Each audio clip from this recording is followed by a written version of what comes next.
ಇನ್ನು ಈ ಬಾರಿಯ ಕರ್ನಾಟಕದ ಕುರುಕ್ಷೇತ್ರ ಭಾರಿ ಕುತೂಹಲವನ್ನ ಕೆರಳಿಸಿತ್ತು. ಗ್ಯಾರಂಟಿ, ತೆರಿಗೆ ಅನ್ಯಾಯ, ಬರ ಪರಿಹಾರದಂತಹ ಅನೇಕ ವಿಚಾರಗಳು ಚರ್ಚೆಗೆ ಬಂದಿದ್ವು. ಕಳೆದ ವಿಧಾನಸಭೆಯಲ್ಲಿ ಭರ್ಜರಿ ಗೆಲುವು ಪಡೆದಿದ್ದಂತ ಕೈಪಡೆ ಲೋಕಸಭೆಯಲ್ಲಿ 20 ಸ್ಥಾನ ಗೆಲ್ಲುವ ಗುರಿಯನ್ನ ಹೊಂದಿದ್ರು. ಅತ್ತ ಬಿಜೆಪಿ ನಾಯಕರು 28ಕ್ಕೆ 28 ಕ್ಷೇತ್ರವನ್ನ ಕ್ಲೀನ್ ಸ್ವೀಪ್ ಮಾಡ್ತೀವಿ ಅಂತ ಹೇಳ್ತಾ ಇದ್ರು. ಆದ್ರೆ ಇಬ್ಬರ ನಿರೀಕ್ಷೆಗಳು ಫಲಿತಾಂಶದಿಂದ ಹುಸಿಯಾಗಿದೆ. ಇದೇ ಹೊತ್ತಲ್ಲಿ ಕಾಂಗ್ರೆಸ್ ಗುರಿ ಮುಟ್ಟದ ಬಗ್ಗೆ ಚರ್ಚೆ ಶುರುವಾಗಿದೆ. ಬನ್ನಿ ಇದಕ್ಕೆ ಸಂಬಂಧಪಟ್ಟ ರಿಪೋರ್ಟ್ ನೋಡ್ಕೊಂಬೋಣ.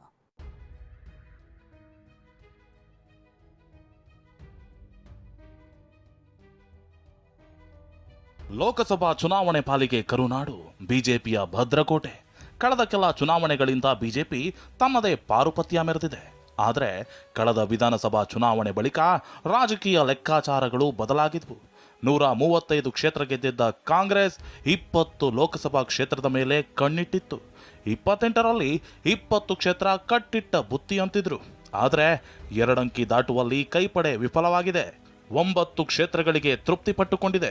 ಈ ಬೆನ್ನಲ್ಲೇ ಕೈಪಾಳ್ಯದಲ್ಲಿ ರಾಜಕೀಯ ಚಟುವಟಿಕೆಗಳು ಗರಿಗೆದರುವ ಸಾಧ್ಯತೆ ಇದೆ.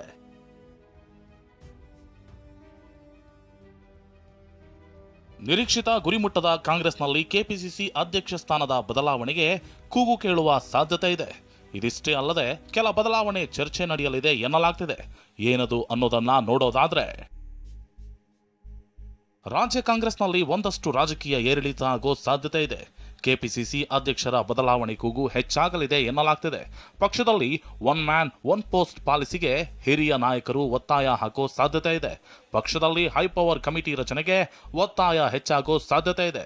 ಇನ್ನು ಸಚಿವ ಸ್ಥಾನಕ್ಕೆ ಮತ್ತಷ್ಟು ಮಂದಿ ಬೇಡಿಕೆ ಇಡುವ ಸಾಧ್ಯತೆ ಇದೆ.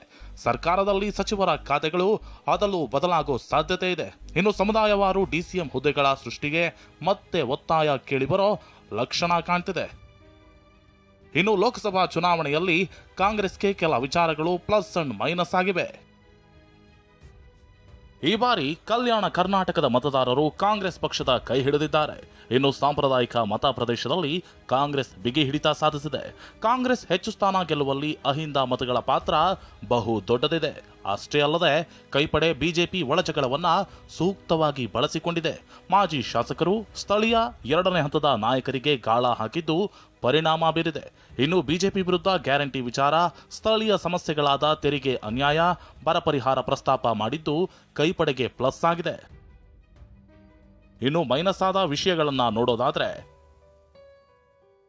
ಹಳೆ ಮೈಸೂರು ಭಾಗದಲ್ಲಿ ಮತದಾರರು ಕಾಂಗ್ರೆಸ್ ಕೈ ಹಿಡಿದಿಲ್ಲ. ಇನ್ನು ಒಕ್ಕಲಿಗ ಪ್ರಾಬಲ್ಯ ಕ್ಷೇತ್ರಗಳಲ್ಲಿ ಕೈಪಡೆ ಸಂಪೂರ್ಣವಾಗಿ ಕುಸಿದಿದೆ. ಬಿಜೆಪಿ ಜೆಡಿಎಸ್ ಮೈತ್ರಿಗೆ ಸೂಕ್ತ ಪ್ರತಿತಂತ್ರ ರೂಪಿಸುವಲ್ಲಿ ವಿಫಲಗೊಂಡಿದೆ. ಹಲವೆಡೆ ಕಳಪೆ ಅಭ್ಯರ್ಥಿ ಕಣಕ್ಕಿಳಿಸಿದರ ನೇರ ಹೊಡೆತ ಕಡಿಮೆ ಸ್ಥಾನಕ್ಕೆ ತಂದು ನೆಲೆಸಿದೆ. ಅಭ್ಯರ್ಥಿ ಆಯ್ಕೆ ವಿಚಾರದಲ್ಲಿ ಕಾಂಗ್ರೆಸ್ ಒಳಜಗಳದಲ್ಲಿ ಮುಳುಗಿತ್ತು.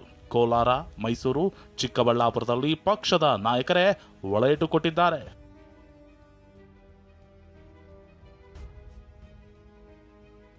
ಪರಾಜಿತ ಡಿಕೆ ಸುರೇಶ್ ನಿವಾಸಕ್ಕೆ ನಾಯಕರ ಭೇಟಿ.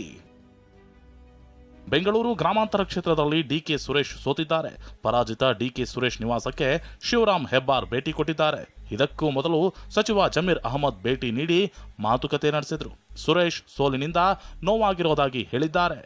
ನಮಗೆಲ್ಲ ಆಶ್ಚರ್ಯ, ನಮಗೆಲ್ಲ ಸುರೇಶ್ ಅಂತ ಅವರು ಸೋಲ್ತಾರೆ ಅಂದರೆ ನಮಗೆಲ್ಲ ಆಶ್ಚರ್ಯ. ಜನ ನಮಗೆಲ್ಲ ಇಂಥ ಒಳ್ಳೆಯವ್ರನ್ನ ಕೆಲಸ ಮಾಡೋರನ್ನ ಇಲ್ಲಿ ಸೋಲ್ಸಿದಾರೆ ಅಂತ ನಮ್ಗೆ ನಾವು ಈಗ ನಾವು 1 ಗೆದ್ದಿದ್ವಿ, 9 ಗೆದ್ದಿದ್ದೀವಿ, ಅದೆಲ್ಲ ನಮ್ಗೆ ಸಂತೋಷ. ಶಾಸಕ ಪ್ರದೀಪ್ ಈಶ್ವರ್ ಮನೆ ಮೇಲೆ ಕಲ್ಲು ತೂರಾಟ. ಡೈಲಾಗ್ಗಳಿಂದಲೇ ಖ್ಯಾತಿಗೊಳಿಸಿರೋ ಶಾಸಕ ಪ್ರದೀಪ್ ಈಶ್ವರ್ ವಿಧಾನಸಭೆ ಚುನಾವಣೆಯಲ್ಲಿ ಸುಧಾಕರ್ ಅವರನ್ನ ಮಣಿಸಿದ್ರು. ಈ ಬಾರಿಯ ಲೋಕಸಭಾ ಚುನಾವಣೆಯಲ್ಲೂ ಸುಧಾಕರ್ ಗೆದ್ರೆ ರಾಜೀನಾಮೆ ಕೊಡೋದಾಗಿ ಹೇಳಿದ್ರು. ಈ ಬೆನ್ನಲ್ಲೇ ಪ್ರದೀಪ್ ಈಶ್ವರ್ ರಾಜೀನಾಮೆಯ ನಕಲಿ ಪತ್ರ ಹರಿದಾಡಿದೆ. ನಿನ್ನೆ ರಾತ್ರಿ ಕೆಲ ಕಿಡಿಗೇಡಿಗಳು ಪ್ರದೀಪ್ ಈಶ್ವರ್ ಮನೆ ಮೇಲೆ ಕಲ್ಲು ತುರಿದ್ದಾರೆ. ಈ ಬಗ್ಗೆ ಪ್ರಿಯಾಂಕ್ ಖರ್ಗೆ ಕಿಡಿಕಾರಿದ್ರೆ ಸುಧಾಕರ್ ವ್ಯಂಗ್ಯವಾಡಿದ್ದಾರೆ. ಯಾರೇ ಇರ್ಬೋದು, ಸೋಲು ಗೆಲುವು ಒಂದು ಚುನಾವಣೆಯಲ್ಲಿರ್ತವೆ.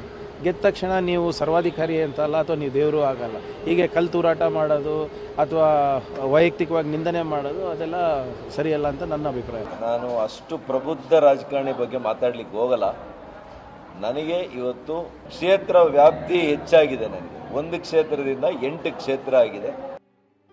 ಒಟ್ನಲ್ಲಿ ರಂಗೇರಿದ್ದ ಕರುನಾಡಿನ ಕುರುಕ್ಷೇತ್ರಕ್ಕೆ ನಿನ್ನೆ ತೆರೆ ಬಿದ್ದಿದೆ. ನಿರೀಕ್ಷಿತ ಗುರಿಯಲ್ಲದಿದ್ದರೂ ಕೈಪಡೆ ಕಳೆದ ಚುನಾವಣೆಗಿಂತ ಉತ್ತಮ ಸಾಧನೆ ಮಾಡಿದೆ. ಈ ಮಧ್ಯೆ ಬಿಜೆಪಿ ನಾಯಕರು ಕೈಪಡೆ ವಿರುದ್ಧ ಕುಟುಕುತ್ತಿದ್ದಾರೆ. Bureau report, TV9.